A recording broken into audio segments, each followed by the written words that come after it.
Ticket కేటాయింపు విషయంలో గెలుపు సాధ్యాసాధ్యాలను పరిగణలోకి తీసుకొని అధిష్టానం నిర్ణయం తీసుకుంటుందని సీఎం జగన్ ఏ నిర్ణయం తీసుకున్నా దానిని స్వాగతిస్తానన్నారు కందుకూరు ఎమ్మెల్యే మహిదార్ రెడ్డి. మీడియాలో కొన్ని స్క్రోలింగ్స్ వస్తూ ఉన్నాయి, రకరకాల స్క్రోలింగ్స్. ఇవన్నీ కూడా పార్టీ యొక్క దృష్టికి ఇవన్నీ ఉన్నాయి.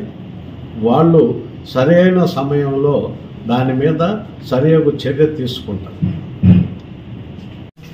కొంతమంది ఫోటోలు పాతవి అంటున్నారు, కొంతమంది మన కలిసినవి అంటున్నారు. ఏ రాజకీయ పార్టీలైనా ఆశావహులు ఉండటం అనేది సర్వసాధారణం. గతంలో అనేక పార్టీల్లో చూసాం, నేషనల్ పార్టీల్లో చూశాను, రీజనల్ పార్టీల్లో కూడా చూస్తున్నాం. అడగటంలో తప్పు లేదు. అడిగిన వారి యొక్క వ్యవహార శైలి కానీ వారికి సంబంధించిన బయోడేటాని పార్టీ పూర్తిగా పరిశీలించి వారికి సముచితమైన నిర్ణయాన్ని వాళ్ళు తీసుకుంటారు. దాంట్లో ఏమి తప్పు ఉందని నేను భావించడం.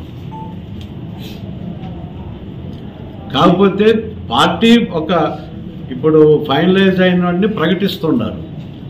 ఆ ప్రకటించే కార్యక్రమం కాకుండా అధికారికమైన ప్రకటన లేకుండా మధ్యలో వచ్చే విషయాలన్నీ కూడా మనం వాటిని సీరియస్గా పరిగణించాల్సిన అవసరం ఉంది.